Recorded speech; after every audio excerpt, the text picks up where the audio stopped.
Welcome guys to another closet vlog, not in the studio today. Also today no gear unfortunately, but I'm staying strong. And when I can't have new gear, we should at least talk about gear. Another Q&A all about gear, all of your questions answered. I already know you'll ask me how I'm affording all of this, why I'm buying all of this. I'll answer everything.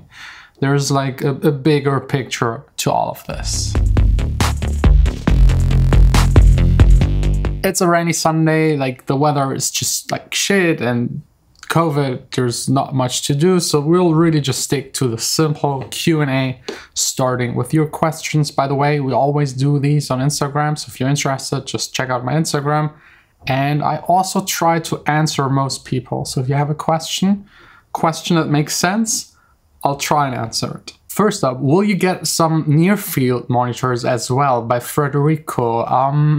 I will try not to. If you have one system and you're familiar with it, at least for me, it's easier to mix. If I have two and they sound different, I don't know which one of them to trust. So maybe if having a second speaker system, then not near field, then like really shitty consumer speakers, just to double check what it would sound like to normal people on a normal system. But having two studio monitors, at least for me, doesn't work. Will you get a sub with the ATCs? Probably not. Did you ever experience gear lust blocking your creativity? No, not really. Like, you have to understand like one thing. If I make like an episode about a piece of gear, then that's maybe half an hour of my day. And the rest is spent with business stuff, phone calls, meetings, planning stuff, and music making. That's like the biggest chunk. At least like 4 to 6 hours per day is music making, then business stuff, then video making. And especially during COVID, it's like more topic focused because there's not much happening. Like trying to make a daily vlog every day with not being able to do anything is kind of hard. I have to admit, like this year, vlogging is the hardest, except for the first year. The first year was a lot worse. What piece of popular gear will you never buy? Something everyone loves and I hate. I don't want to really trash anything, and most stuff is good in some sort or way. Like it has its benefits, but I hate stuff that requires an eye lock, like the physical eye lock. I just hate it. If you're on the go and you want to produce with your laptop and then half of your plugins do not work because you forgot your USB stick or you travel somewhere, you don't have it with you, annoying, annoying, annoying, annoying. I'm happy that more and more companies move to the iLock thing where you just need internet connection, which is also not the best, but at least something. Will you ever stop with your gear addiction? Actually, yes. There is a point, and I also promised Vanessa, she's still cool with everything going on. I promised her the day I reached so many synthesizers, compressors, EQs, like outboard stuff, that my audio interface, my ADDA conversion is full. It has 32 channels. 2 of those are actually already the outs to the speaker. So 30 left, and those are mono, so stereo just 15, so 15 devices, and that's it. If I reach those, I won't buy anything new. And if I buy anything new, I will replace them. And then of course sell the old gear. Also, by the way, everything I don't use for more than 2-3 months, I sell immediately, because stuff you don't use is wasted money. So I try to convert it to something I actually use and benefits me in some sort, form or way. Will you get a drum machine like the 808, 909? I'm not sure. I mean, for the nostalgic feel, maybe yes, but I have so many 808, 909 samples that are amazing that there is no real need for it. Maybe the Behringer one. It's really inexpensive and just for the fun of it, or if I want like really old school sounding kind of kicks, maybe. Will you ever get into Eurorack? No, that's already like too nerdy and time consuming even for me. Maybe in a year or two I might change my mind about it, but right now, no. I will buy some modular synthesizers, and I think that's enough. Like, I don't want to be the guy that just constructs sounds and doesn't make any music anymore, because it's still more about the writing, the melody, the general idea, than making like a weird synthy sound. 2 pieces of gear that were game changers for you by Masterone.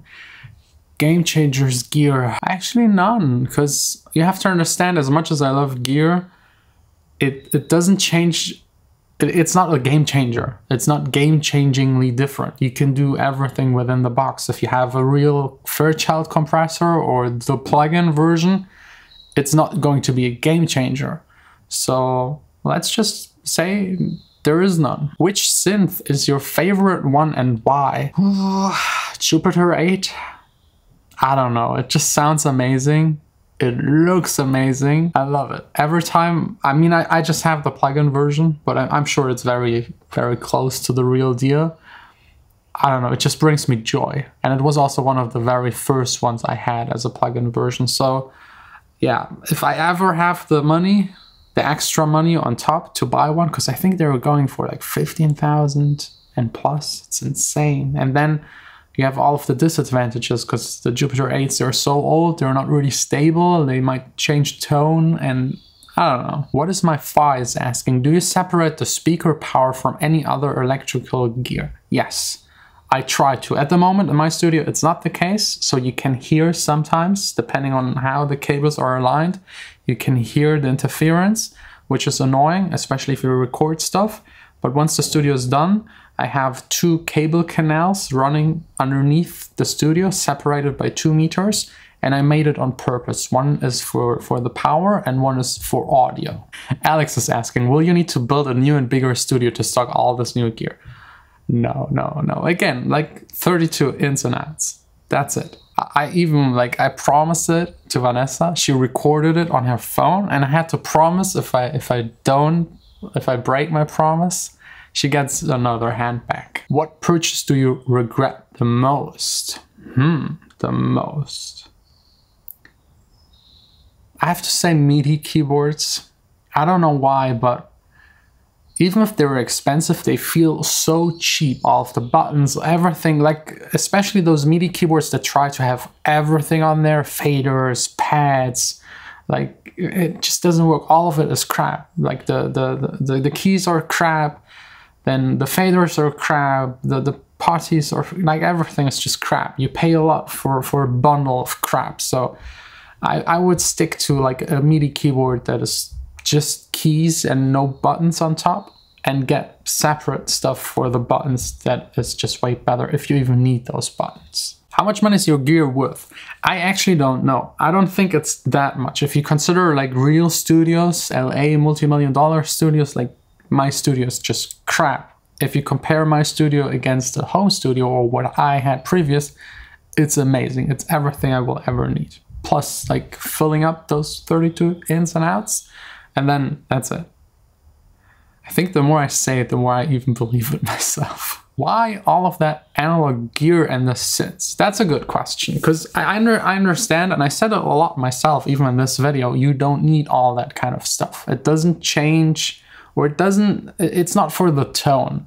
Like a Korg M1, a real one, and the plugin, there is no sonical change. It doesn't sound better. It sounds different, but I would argue just different, not better. None of the two. Maybe even the plugin is better sounding, because the old Korg M1 has very old conversion. But for me, it's more about, first of all, the Korg was just so inexpensive and in so good conditions. I just wanted to have it. It's like other people have a hobby, they collect something stupid, I don't know, like little train toy models. A lot of German dudes do this kind of shit. They spend thousands and thousands and thousands on these trains, or like small figures, and they paint them. That's wasted. I buy stuff that I actually use for my work that might not be 100% necessary, but that gives me a little joy, and that little joy maybe even makes my music a little bit better. That's debatable, but that's kind of my weird collecting hobby, and I don't lose any money doing it. Like the Korg M1 that I got it for 270, and I could sell it instantly for 400, and in 2, 3, 4, 5, 6 years, it's worth more, 100%. It's like an investment even. Maybe that's just someone who's heavily gear addicted saying, but I'm actually making money on this stuff. Okay, it was clear that someone will ask it, how do you afford all of that gear? I already explained in 2 or 3 videos how my income, like what it consists of, because there are multiple sources. First of all of the money earned that I spend is earned by me. There is no other thing. There is nothing I'm hiding from you. Like when I tell you, hey, today I mixed a song by someone else and mastered it, then that's a couple €100. And I do this almost every day. So that kind of adds up. Plus then YouTube is an income source, the AdSense, which is really by far the least. And I spent way more time for this channel than I earn. I could go and, I don't know, be a waiter. I would earn more. Like I'm not even having minimum wage with this channel.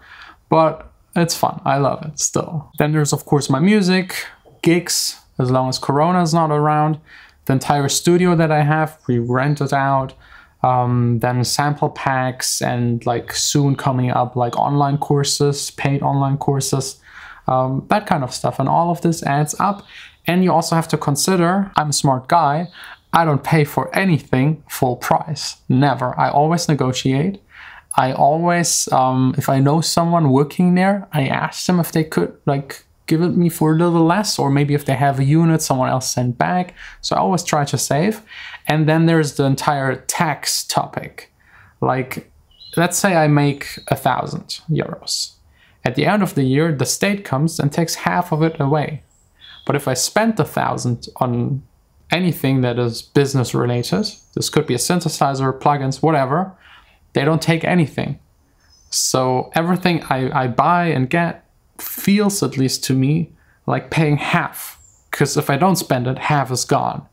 Plus the value added tax, which is 19% in Germany, I also get back as a company. So if I buy something for 1,000, like 20%, 19% are gone immediately, then half of it. So I just buy stuff. Arco is asking, does power conditioning improve audio or is it voodoo? I think I will start like a Jon Sine voodoo episode every week where I like test, like last time we did cables, expensive, cheap ones, they sound the same, of course. And maybe I'll do one on power conditioning because I don't know, I haven't tested it. I asked a friend who actually tested it and I trust him. His name is Andy, the gear guy. He told me he never had any like life-changing experiences with it. But in theory, it makes sense. It depends on the power that you receive at your place. If it's like going up and down a lot, it might affect your synthesizers and your outboard equipment, your analog stuff. It really depends. Harry's positive. At least it's not drugs. Yeah, you see? Like, because a lot of people spend a lot of stuff on bullshit. I mean, what do you want me to do with my money? I enjoy gear, so I get gear. Other people enjoy fast cars. They get fast cars. I don't. I'm not interested in cars. If you ever see me with a Lamborghini, then you really know I made it because it's like the least, like on the bottom of my list of things that I want to own in my life. And also like clothing and stuff like that. Nothing really interests me besides music. So I get stuff that is music related. Do you prefer mix and mastering gear or recording gear? I'm trying to have a balance because I mix and master for other people. So I need some kind of gear because people expect it. They want someone to master and mix it that has gear they don't. Even if that doesn't necessarily mean it's better. That's just what people assume, what like clients expect. I'm done with all of the mixing mastering gear.